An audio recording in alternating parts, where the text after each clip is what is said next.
El trabajo duro conecta tus aspiraciones con la realidad. Recibimos en nuestros estudios de Onda Cero La Palma a Marcos Lorenzo, viceconsejero de Cohesión Territorial y Aguas del Gobierno de Canarias. Viceconsejero, muy buenos días. Muy buenos días, bien hallado siempre aquí. Como siempre, por supuesto, bienvenido a nuestros estudios de Onda Cero La Palma. Viceconsejero, vamos a empezar por un tema de actualidad, un tema bastante importante del que hemos estado hablando a lo largo de esta última semana, que son los decretos de reconstrucción de la isla de La Palma. Si le parece bien, podemos intentar explicarle a nuestros seguidores de Onda Cero La Palma e incluso explicármelo a mí también, por supuesto, que se lo decía fuera de micrófonos, que vengo principalmente también a aprender, a empaparme de este tema, en qué consiste esa modificación del decreto 122, que luego conectaremos con el decreto urbanístico, porque tengo entendido que van a coexistir, no es que uno sustituya al otro. Es correcto. De todas maneras, yo voy a aclarar, yo no soy ni urbanista ni jurista. En este caso, lo que sí vamos a intentar en este diálogo es trasladarle a todos los que nos ven y nos escuchan, bueno, el por qué, el para qué y lo que se persigue con estas modificaciones legislativas. Todo parte de un compromiso que mi partido, que Coalición Canaria, durante la fase pigonal de la última legislatura y desde que, bueno, prácticamente desde que ocurrió la erupción volcánica, pues hemos ido perfilando a base de escuchar precisamente a los afectados. Yo creo que en todo este proceso quizás faltó en algún momento escuchar las necesidades reales que estaban manifestando los afectados, que además partimos de la base de que son muy heterogéneas, o sea, todos los casos no son iguales y probablemente incluso las soluciones que se están tratando de arbitrar ahora tampoco cumplan con las expectativas del 100% de esos afectados y afectadas. Pero sí vamos a tratar, y esa es la idea, de mantener por lo menos algunos principios básicos que yo creo que nos permitirán acercarnos a la mayoría de la problemática real que están sufriendo todavía hoy en día esos afectados y afectadas. Concretamente hablo de respetar la propiedad privada, un principio básico en cualquier Estado de Derecho y que yo creo que hay que, en este caso también, hacer prevalecer la voluntad de aquellos afectados y afectadas que quieran volver a recuperar en su terreno el uso que tenían en el momento previo a la erupción volcánica. Hemos defendido nuestro partido una y otra vez y damos pasos para poder conseguir cumplir con ese compromiso, que había que recuperar el valor de lo perdido. Y el valor de lo perdido se recupera también básicamente con dinero. Lo hemos dicho y eso formará parte de otro paquete que algunas de esas medidas ya se están implementando y otras vendrán definidas en un decreto que será el de reconstrucción económica y social de la isla de La Palma. Pero en este momento, como tú bien introducías, venimos básicamente a hablar de los dos que están en la parrilla de salida, vamos a decirlo así, y que antes de final de año, si no pasa nada, verán la luz, que están precisamente en esa fase de revisión final, que están todavía incorporando sugerencias de los propios colectivos y de los afectados para poder mejorar y afinar todos esos textos y que básicamente se centran en dos hitos. Uno es la modificación del que se ha dado a llamar Decreto 1/2022, que es el que permitía reconstruir tu vivienda fuera del ámbito de las coladas, aplicándote un régimen urbanístico específico y solo para los afectados o afectadas, hasta 500 metros en suelo rústico y a partir de ahí pues poder construir tu vivienda. Ese decreto se va a modificar en el sentido de ampliarlo, que ya lo estaba, la totalidad de la isla, pero aquí sí viene la novedad, también a terrenos que puedas haber comprado en el momento actual o que vayas a comprar en el futuro. O sea, no es solo si tuvieras el terreno ya en propiedad como estaba en el anterior decreto o lo tuvieras en derecho de herencia, también podrías adquirir ahora esa propiedad y además también con una salvedad importante con respecto al tema de los usos. Hasta ahora se permitía solamente esa reconstrucción fuera de las coladas con ese régimen urbanístico singular, vamos a decirlo así, solo para los afectados y afectadas. Y recalco esto porque no es barrera libre para todo el mundo, es para los que han perdido sus viviendas dentro del ámbito del volcán. También se habla de la posibilidad de reconstruir segundas residencias y viviendas turísticas, con lo cual pues se da solución también a una serie de casuísticas que estaban también ahí, que nos las habían manifestado los propios afectados y afectadas y que hasta ahora en el decreto que existía no se le daba solución. Eso por el ámbito de la modificación del 122 de manera muy sucinta, ¿vale? Y después en el ámbito del decreto, lo que se llama el decreto urbanístico, que también está trabajándose en paralelo, básicamente lo que se va es a ordenar desde el punto de vista urbanístico el interior de las coladas. Es decir, cómo queda, que nos apoyaremos ahora en alguna infografía que nos pondrán por aquí desde realización, cómo queda en base a una serie de catalogaciones de suelo la posibilidad de reconstruir pues distintos usos, los usos preexistentes dentro del ámbito de la afección por el volcán. Pero fíjese una cosa, viceconsejero, que desde el Partido Socialista, por ejemplo, lamentan que este decreto supuestamente pueda diferenciar, ¿no?, entre afectados de primera y afectados de segunda. Es decir, la pregunta sería la siguiente: ¿qué pasa, por ejemplo, con los afectados cuyas parcelas se encuentran en zonas encoladas superiores a los 10 metros? Sí, bueno, hay varias casuísticas, como veremos en esa infografía. Está por un lado la zona de reserva integral, que habrá que definir, que no lo va a definir este decreto, exactamente la superficie que va a ocupar el futuro espacio natural protegido. Está claro que hay una parte que va a ser irrecuperable desde el punto de vista de los usos preexistentes. Esa parte, vamos a llamarla así, nuclear, de ese espacio nuevo que se ha creado. Después hay una zona en la que se solicitará informe, en este caso al Cabildo Insular de La Palma, que se asesorará con expertos también a la hora de emitir ese informe, que es en todos aquellos espacios donde las coladas han alcanzado de media más de 10 metros de altura y que con el paso del tiempo pues se podrá ir colonizando, vamos a decirlo así, o recuperando los usos en esos espacios. Las zonas verdes que se encuentran a las zonas ya más perimetrales de ese espacio ocupado por las coladas, que son recuperables desde el momento que se apruebe este nuevo decreto urbanístico, y después una parte de suelo que quedará a expensas también del desarrollo del decreto agrícola, ¿no?, de reconstrucción agrícola. Hay que decir que también se introduce, y esto es importante, una reserva de suelo para los espacios públicos, que tampoco estaba en el anterior decreto y en este sí. Y con respecto a esos argumentos de ciudadanos de primera y de segunda, bueno, el planteamiento es el siguiente. Está claro que a las personas que puedan recuperar en su mismo espacio, en su misma parcela, vamos a decirlo así, los usos preexistentes, se les va a ayudar para que puedan hacerlo, y los que no, porque queden dentro de la zona de reserva integral, vamos a llamarla así, aunque no sé si es el nombre definitivo que vaya a tener, puedan adquirir por lo menos una vivienda, se facilitará a través de otro decreto que se desarrollará también a lo largo del año que viene, que es el decreto de vivienda, que permitirá no solo la habilitación de suelos para poder construir viviendas en régimen de protección oficial, de alquiler, etcétera, sino también de alguna manera pues eso, facilitar el acceso a ese recurso a aquellos que no puedan volverlo a realizar en el sitio donde lo tenían. Pero de entrada este decreto da solución de manera más directa a cada uno de los afectados, de lo que le hacía un decreto anterior, que básicamente lo que hacía es decirte a ti afectado dónde tienes que ir a vivir.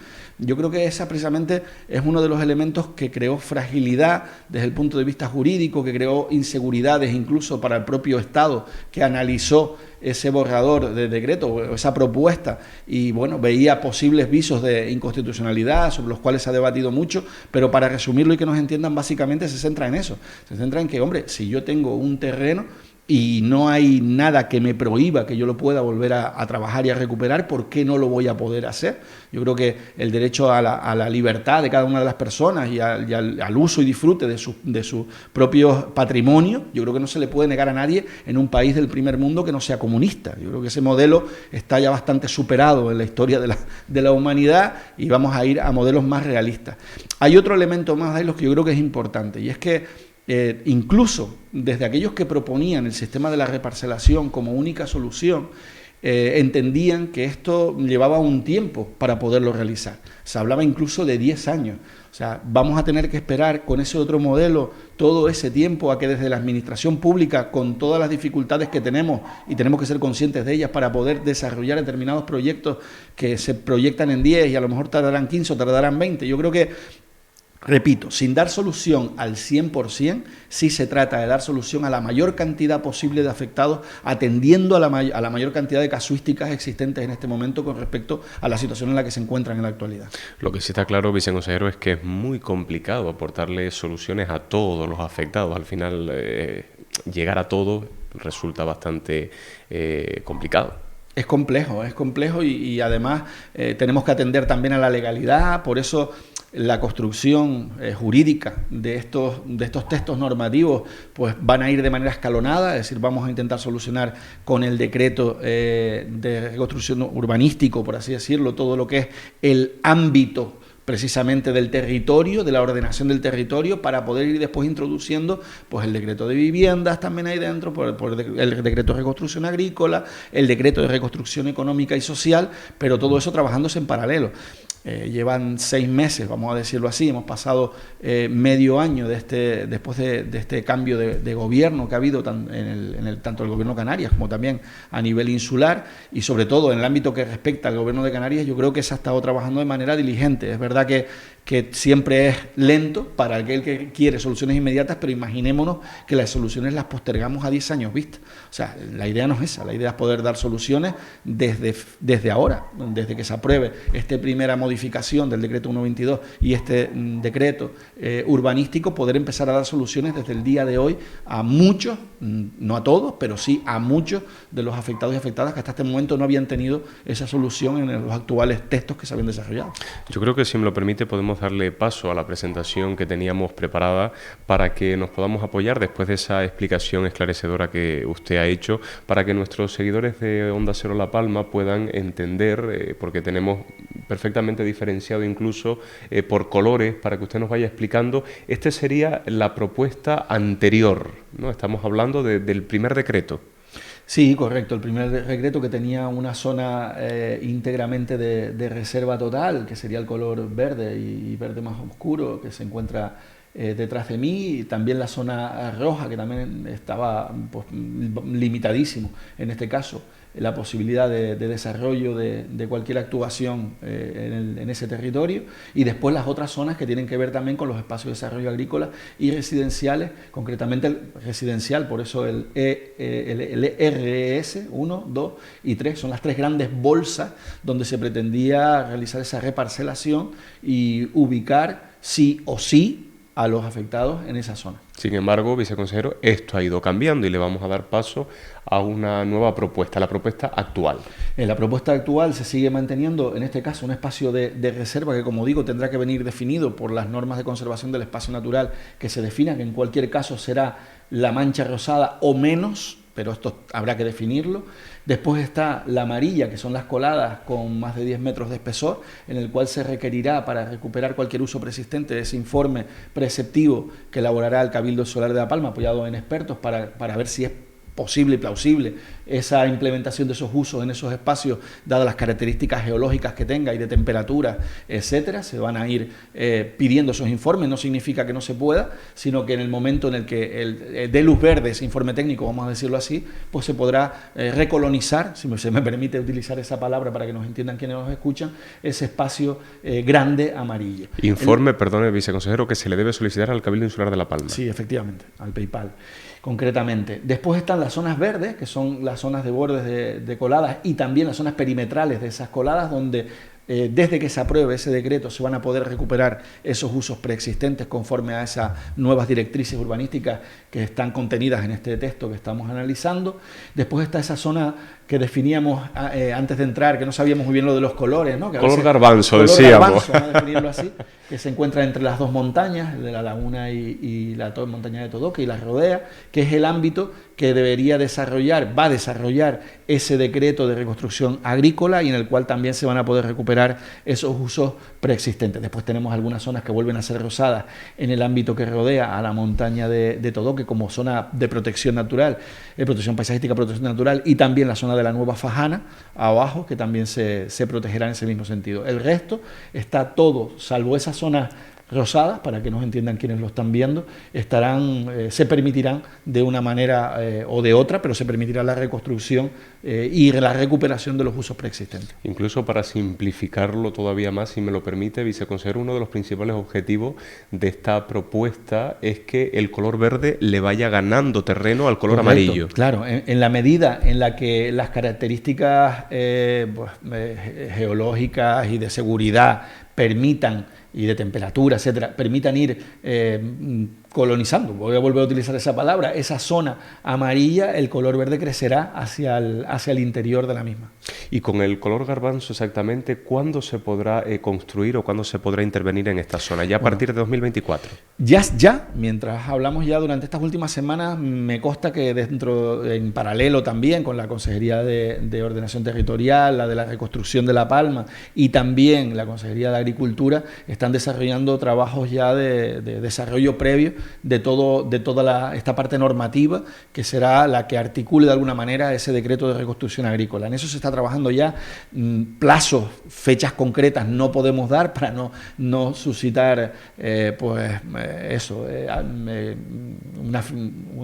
no poner una fecha que a lo mejor no se vaya a cumplir, pero sí es cierto que a lo largo de todo el año que viene y sobre todo en la primera mitad el decreto de reconstrucción agrícola tiene que estar en pleno funcionamiento, debería estar en pleno funcionamiento una vez que se concluyan esos trabajos, de los cuales es muy importante que participen también los afectados. En eso hemos mantenido desde el minuto cero esta formación política y también desde gobierno ese contacto con los distintos colectivos. Se están haciendo la recepción de sugerencias pues prácticamente a diario. Yo creo que son sugerencias que parten de los que tienen muy bien detectada la realidad de lo que ha pasado, lo que está pasando y por dónde podrían haber soluciones, y a eso hay que buscarle ahora encaje normativo, y es precisamente en ese trabajo en el que se encuentran ahora mismo, para la redundancia, los trabajos de elaboración de ese decreto de reconstrucción agraria, y ya no digo de los que están más próximos a aprobarse en próximos días o semanas, como es el de reconstrucción urbanística. Por lo tanto, a colación de lo que usted acaba de decir, podemos decir que estamos listos, por lo tanto, para que ese decreto urbanístico sea aprobado lo antes posible. Sí, probablemente antes de final de año. Esas son las fechas que baraja en este caso el gobierno para poder tener tanto la modificación del 1.22 como el decreto urbanístico listo y en funcionamiento. Y todo esto, muy importante, no sería posible desarrollarlo si no se le damos los medios a las personas para que puedan precisamente recuperar lo que han perdido. Y vuelvo otra vez al inicio de lo que comentaba en esta entrevista, que sigue siendo un objetivo fundamental del gobierno asumido desde nuestra propia formación política, desde Coalición Canaria, que la gente tenga los medios para poder recuperar lo que perdió. Y en ese sentido el decreto de desarrollo económico, junto con las medidas que ya se han implementado, tenemos que recordar que el Gobierno de Canarias está poniendo 50 millones anuales para la reconstrucción, que la idea de nuestro plan es que lo desarrolle durante 4 años, esos 50 millones que se sumarían a los 100 millones que aportaría el Estado, que de alguna manera forma parte de esa famosa Agenda Canaria que pactó Coalición Canaria para el apoyo a la investidura, o en este caso la abstención a la investidura de Pedro Sánchez. Pues una de las consecuencias de esa abstención, precisamente, de ese voto favorable a la investidura, es precisamente el poder contar con ese dinero para la isla de La Palma durante 4 años. Aparte de la reducción del impuesto sobre la renta a las personas físicas, el IRPF en un 60%, que también se blinda de alguna manera en ese acuerdo para que se lleve a cabo durante los próximos 4 años. Con dinero es la única forma de poder, precisamente habilitando el suelo mediante estos decretos, poder permitir a los afectados y afectadas que recuperen pues lo que tenían antes del volcán, e incluso intentar, esa es la idea, impulsar la isla hacia el momento presente. No nos podemos quedar solo con la foto del 2021, tenemos que proyectarnos hacia el futuro. Ya teníamos en esta isla problemas estructurales que teníamos que atender y siguen estando esos mismos problemas agravados por todo lo que pasó. Tenemos que conseguir recuperar lo que nos llevó el volcán y los 2 años que han pasado después de eso también. Viceconsejero, ¿y cuál sería la explicación ya para finalizar esta entrevista cuando uno se mete en otros diarios digitales y dicen que se le dará cobertura a viviendas que estaban fuera de ordenación, que no viviendas ilegales? Eso es lo que habría que matizar. Correcto, hay que matizar. La figura de fuera de ordenación es una figura urbanística que está recogida dentro del planeamiento y de las normas urbanísticas, de las leyes urbanísticas. Lo que significa es que prescribió, o en ese caso o se consiguió justificar una irregularidad desde el punto de vista urbanístico, que en su momento pues sí fue irregular, pero que con una figura fuera de ordenación quedó en el territorio tal cual. Una ampliación de una vivienda, pongamos el caso, que no se solicitó en su momento licencia, no tenía sentencia firme de derribo, porque evidentemente si existe ya una sentencia firme de derribo sobre un inmueble, pues ese es irrecuperable, ese sí que es ilegal. Otra cosa es que prescriba, porque pasan una serie de años a partir de que se comienza a tramitar ese expediente y no se llega a resolver del todo, y esa figura queda dentro del planeamiento recogido como, ayúdame, Dai, los que le estabas comentando justamente esa figura, fuera de ordenación. Fuera de ordenación, perdón, correcto. Que no me salía el término. Fuera de ordenación no significa ilegal. Esto es muy importante tenerlo absolutamente claro, porque a veces se trata de confundir con esa terminología, y fuera de ordenación no significa legal, significa simplemente que no tiene amparo en la normativa urbanística, pero es legal la edificación, o sea, desde el punto de vista de que no se ordena su derribo. Ahora, lo que no podría ser, por ejemplo, una persona afectada que tenía una casa, una propiedad fuera de ordenación, es que si tenía 2 plantas, se haga 3 plantas. Eso correcto, no la figura de fuera de claro, ordenación no permite en este caso ni ampliaciones ni modificaciones. O sea, es recuperar exactamente lo que se tenía previamente. Lo que había. Viceconsejero, como siempre, muchísimas gracias por habernos visitado. Gracias también por esta explicación tan esclarecedora de la modificación del decreto 122. Créame que yo por lo menos he intentado pillarlo lo máximo posible. Es un tema bastante complejo, pero por eso también nos hemos querido apoyar en estas diapositivas que hemos presentado en la pantalla, también para que nuestros seguidores de Onda Cero La Palma lo puedan entender de una forma más esclarecedora. Muchísimas gracias. Muchísimas gracias a ustedes, además, por permitir acercar temas que aparentemente, por toda la literatura jurídica que tienen detrás, son complejos, pero que en definitiva lo que buscan no es otra cosa que intentar dar solución a la mayor cantidad de afectados y afectadas posible. Muchas gracias, viceconsejero. A ustedes.